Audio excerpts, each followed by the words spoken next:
Late Night Health continues. I'm Mark Alyn, along with the insane Daryl Wayne, and I'm getting used to this comfortable studio. I've done some work in here. We're in a relatively new studio for me.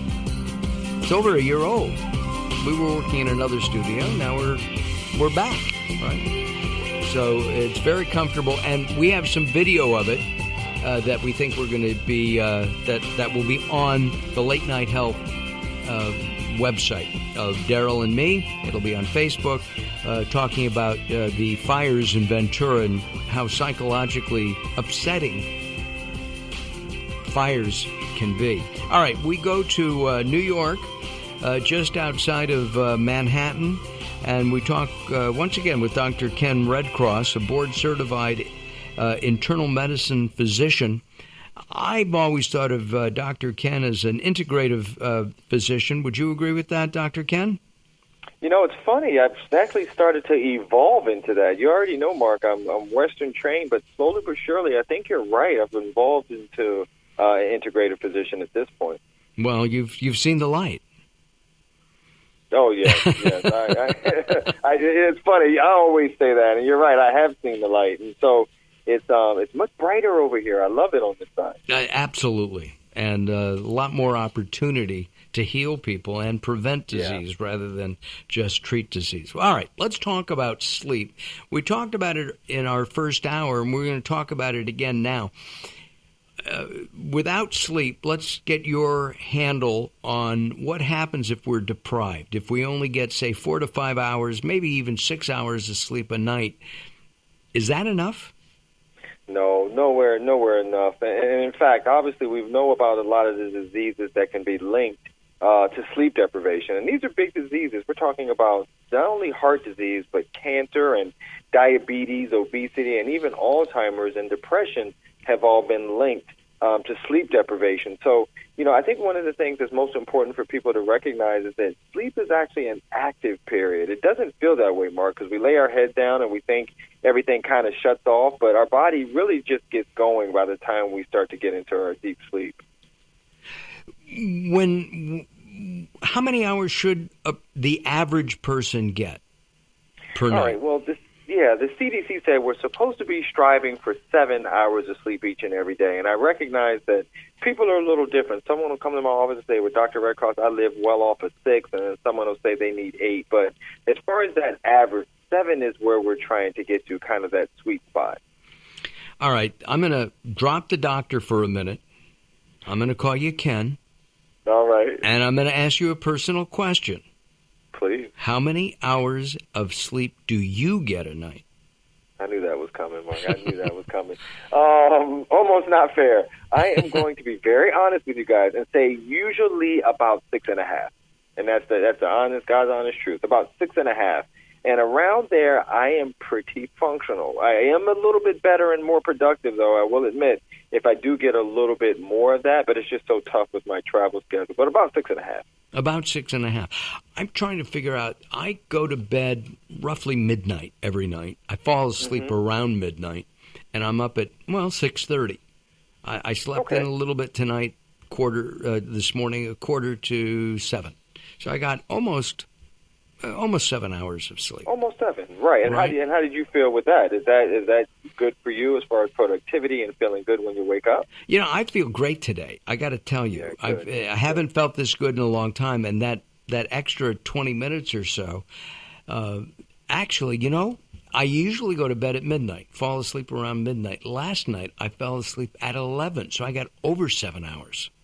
Yeah, and that really matters because when we're sleeping, like I mentioned before, is an active period, and really sleep heals. Our body heals during sleep. And so you can imagine everything we put our bodies through each and every day and how important even that 20 minutes was for you. Oh, absolutely. There's no question about it. On the other hand, if I'm in production, if I'm doing videos for Dr. Redcross and I'm prepping for that show, that video production or a radio gig, sure. I think about this quite often.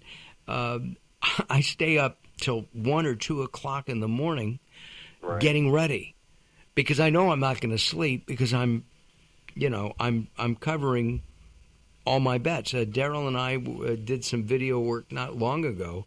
Boy, did we get up early. I mean, that was...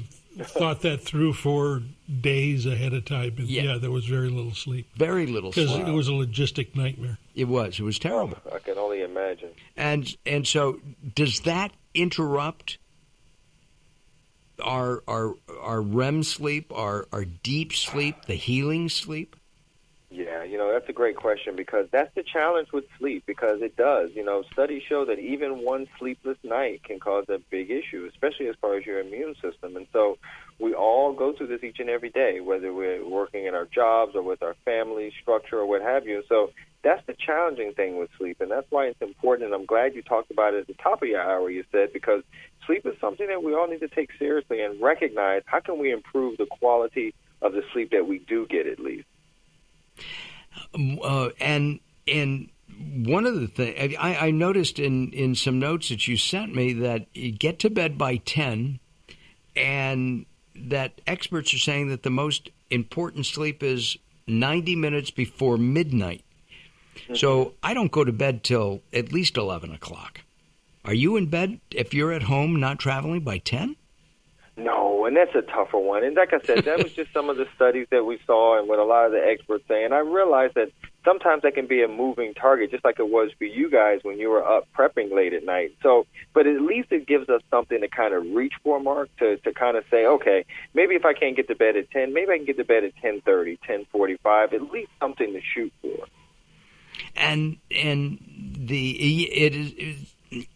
But if I go to bed at 10, I'm going to read for at least 15 to 20 minutes before I fall asleep. Right. Is that okay?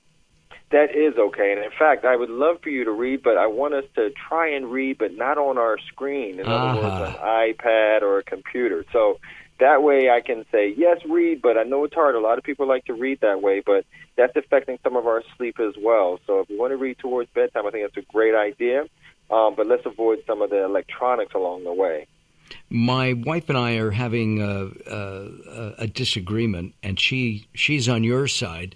It's just that it's so easy to read on my iPad. And I read maybe 6 or 8 books, 6 books a month. Good. Some for the show, some for pleasure, but I prefer them on the iPad because it's easy. It goes with me everywhere. It is, and you're right, it is mobile. For me, I try not to, just because I'm kind of crazy about the amount of sleep I get. I know that I sleep differently if I use my iPad closer to bed, and I'm a little bit of a throwback. I'll show my age here, Mark, but I enjoy touching the pages of the paper. The tactile feeling, yeah. Them. Yeah, no, I agree. It's the one thing I miss. I was reading something before the iPad, and I kept falling. It was a large book, and it was a heavy book, and it kept knocking me out when I fell asleep. So, it would hit my forehead. We're talking about the quality of sleep, quantity over quality, or quality over quantity. Quality over quantity, right. And so, a lot of people have all kinds of things during the week, and they get maybe 5.5 or 6 hours of sleep, and then Saturday and Sunday come up, and they think of this as a banking system, and they'll sleep 8 or 9 hours on Saturday and Sunday. Can you catch up on your sleep? Can you take an extra deposit out from your sleep bank account? Not in that way. Wouldn't that be so nice and easy if we could do it that way? But no, your body, once again, is a beautiful, complex machine. So can you get a little more rest? Yes. But you can't necessarily bank it that way and figure you're going to get 4 hours of sleep a few days and then catch all up on the weekend. Your body does not work that way. So you want to do this all in proportion, at least the best that you can. And so that you want to get that 7 hours during the week as well. Exactly. And you really want to use that weekend to continue that same benefit as you go along. Like I said, the other thing I love about this is that you'll get some people who are high achievers, and they'll say that they can live off of 3 or 4 hours and are much more productive. But the studies actually show that's not probably true.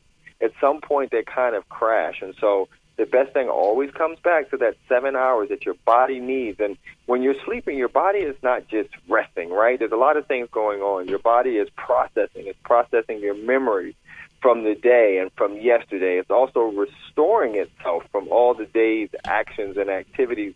And last but not least, your body is building hormones and gaining muscle and repairing tissue. All of these things are happening when we're actually sleeping. So think about missing some of those processes throughout the week when you're only getting 4 hours or 3 hours of sleep. And so you can better understand why when the weekend comes, you can't necessarily catch up on getting that restoration period and the strength. And what about cat naps during the day? Do those count toward that sleep deposit? They actually can somewhat. Now, cat naps, we're talking literally cat naps, so maybe 30 minutes, 45. Not going back to sleep necessarily, because that can also throw you off a little bit. But cat naps is something you can definitely throw in and get in a little bit of a benefit. But sleep hygiene is important there as well, meaning avoid your electronics if you can, and also TVs in the bedroom. Gotcha. We've got to take a break. When we come back, we will continue our discussion on sleep with Dr. Ken Redcross. I'm Mark Alyn, along with the insane Daryl Wayne. We thank Daryl for everything he does and all the buttons he pushes. He doesn't push my button, by the way. All right, here we go. We'll be back. Join us, if you can, at latenighthealth.com and at facebook.com/latenighthealthradio. We'll be back.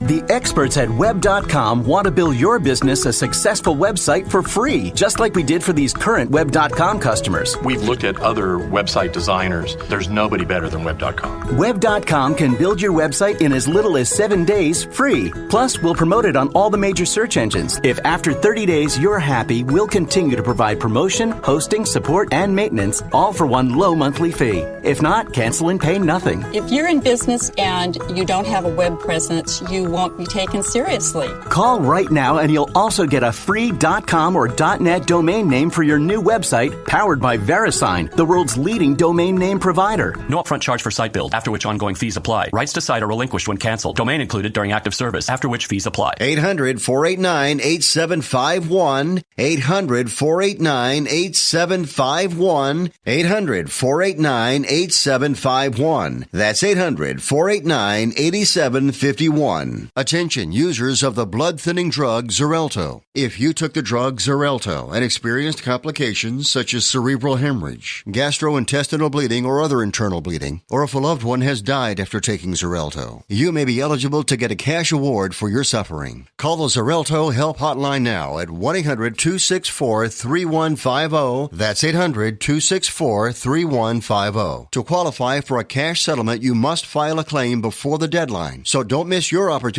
for a cash settlement. Call 800-264-3150 now for a free, no-obligation consultation. Our call center is open 24/7. So if you took the drug Xarelto and experienced cerebral hemorrhage, gastrointestinal bleeding, or other internal bleeding, or if a loved one has died after taking Xarelto, call the Xarelto Help Hotline now at 800-264-3150. 800-264-3150. That's 800-264-3150.